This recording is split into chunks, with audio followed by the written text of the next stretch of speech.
Hi, நான் கவிதா ராம்ஜி. இன்றைக்கி என்ன பார்க்க போகிறோம் அப்படின்னா, மெட்ராஸ் ஹைகோர்ட் எக்ஸாமுக்கான ப்ரிப்பரேஷனில் வந்து 40 டேஸ் பிளான் வந்து பார்த்துட்ருக்கோம் இல்லையா.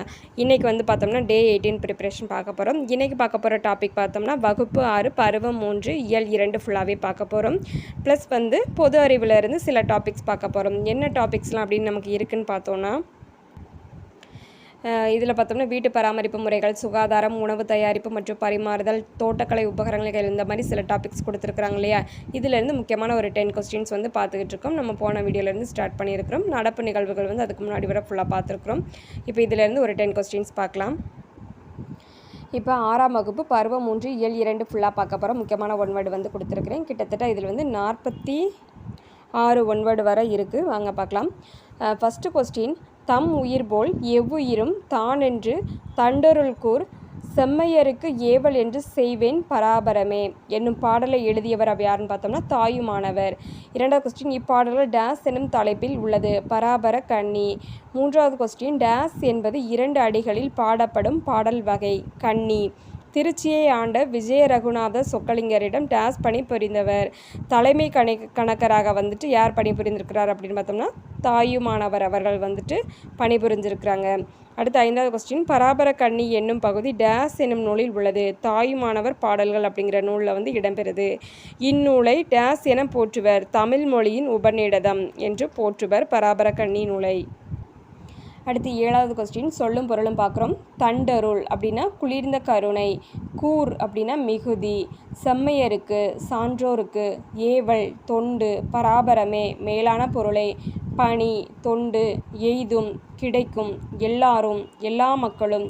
அல்லாமல் அதை தவிர. அடுத்து 8வது கொஸ்டின், தம் ப்ளஸ் உயிர் சேர்த்தெழுதுக தம் உயிர்.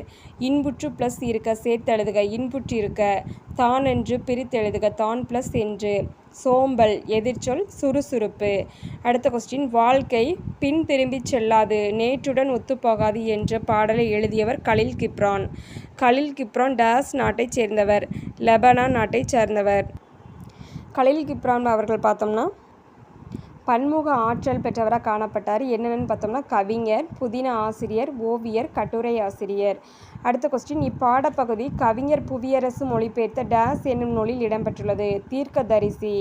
அடுத்த கொஸ்டின், பரிசு பெறும்போது நம் மனநிலை எப்படி இருக்கும் அப்படின்னு பார்த்தோம்னா மகிழ்ச்சியாக இருக்கும்.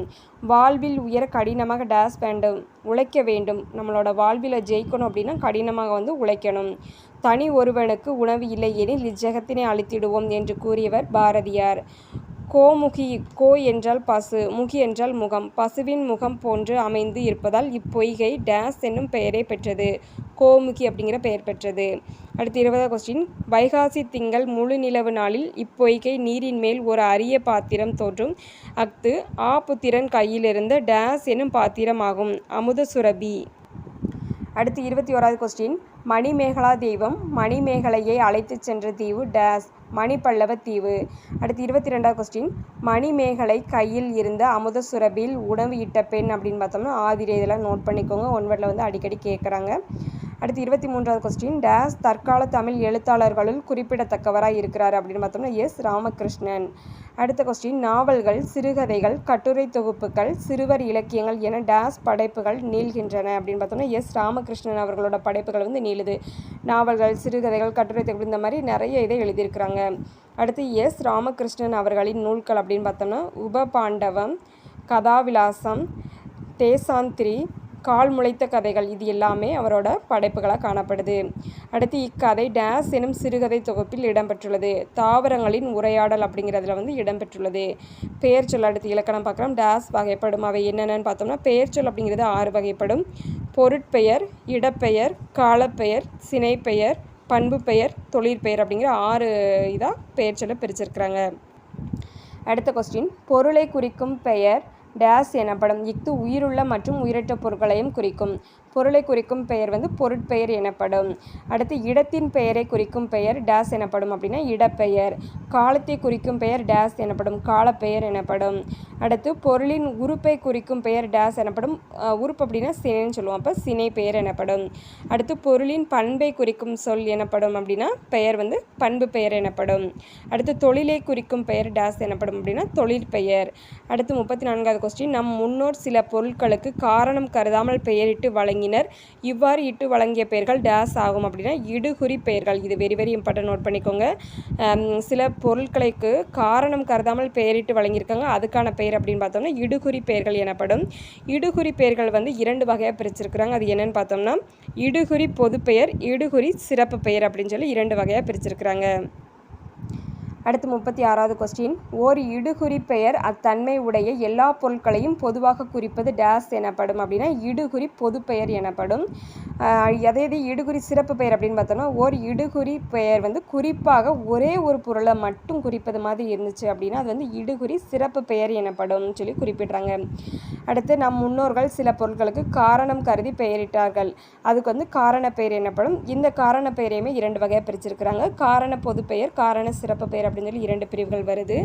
அடுத்து வந்து காரண பெயர் குறிப்பிட்ட காரணமுடைய எல்லா பொருட்களையும் பொதுவாக குறிப்பது காரண பொதுப்பெயர் எனப்படும் சொல்லி குறிப்பிட்றாங்க. இதை ரீட் பண்ணி பார்த்தாலே தெரிஞ்சிடும், நார்மலாகவே புரிஞ்சுக்கிற மாதிரி தான் இருக்குது. அடுத்த கொஸ்டின். குறிப்பிட்ட காரணமுடைய எல்லா பொருட்களும் ஒன்றை மட்டும் சிறப்பாக குறிப்பது காரண சிறப்பு பெயர் எனப்படும். அடுத்து 42வது கொஸ்டின். அன்பினில் இன்பம் காண்போம், அறத்தினில் நேர்மை காண்போம் என்னும் பாடல் வரிகளோட ஆசிரியர் அப்படின்னு பார்த்தோம்னா முத்தரையனார். இவர் ஒரு மலேசிய கவிஞராக காணப்படுறாரு. அடுத்து 43வது கொஸ்டின். நீதி நூல் பயில் என்கிறார் பாரதியார். அடுத்து ஏழைகளுக்கு உதவி செய்வதே ஈகை ஆகும். அடுத்த கொஸ்டின். பிற உயிர்களின் டேஸ் கண்டு வருந்துவதே அறிவின் பயனாகும். துன்பத்தை கண்டு வருந்துவதே அறிவோட பயனாக கருதப்படுது. உள்ளத்தில் டேஸ் இல்லாமல் இருப்பதே சிறந்த அறமாகும். குற்றம். இப்போ வந்து 6ஆம் வகுப்பு பருவம் 3 இயல் 2 ஃபுல்லாக பார்த்துருக்குறோம். எதுவும் டவுட் இருந்துச்சுன்னா கமெண்ட் பாக்ஸில் கமெண்ட் பண்ணுங்கள். அடுத்து வந்து பொது அறிவிலேருந்து ஒரு 10 கொஸ்டின் பார்க்கலாம். அடுத்து பொது அறிவிலிருந்து 10 கொஸ்டின் பார்க்குறோம். ஒரு பொருளானது ஓர் இடத்தில் இருந்து மற்றொரு இடத்துக்கு நகர்வதை டேஸ் என்கிறோம் அப்படின்னா இயக்கம். அடுத்து 12வது கொஸ்டின். ஒரு பொருளின் இடத்தை மாற்றவோ அல்லது உருவத்தை மாற்றியமைக்கவோ செய்யக்கூடிய தள்ளும் அல்லது இழுக்கும் செயலை விசை. அதாவது இயக்கம், விசை, இழுத்தல் அப்படிங்கிறதுக்கான பொருள் வந்து கொடுத்துருக்குறாங்க, நோட் பண்ணிக்கோங்க. அடுத்து 13வது கொஸ்டின். ஒரு பொருள் நகரும் திசைக்கு எதிர் திசையில் விசை செயல்பட்டால் அது இழுத்தல் எனப்படும். அடுத்து 14வது கொஸ்டின். அழுத்த சமையற்கலன் சாதாரண பாத்திரங்கள் சமைப்பதை விட டேஸ் மடங்கு வேகமாக சமைக்கிறது. அழுத்த சமையல் கலனில் வந்துட்டு சாதாரண பாத்திரத்தை சமையல் பண்ணுறதை விட 4 மடங்கு வந்து வேகமாக வந்து சமையலை வந்து முடிக்கிறதுக்கு உதவி பண்ணுதுன்னு கொடுத்துருக்காங்க, நோட் பண்ணிக்கோங்க. அடுத்து 15வது கொஸ்டின். டேனியல் ஃபாரன்ஹீட் என்ற ஜெர்மன் இயற்பியல் அறிஞர் 1714ஆம் ஆண்டு டேஸ் கண்டறிந்தார். பாதரச வெப்பமானியை வந்து கண்டுபிடிச்சிருக்கிறாரு.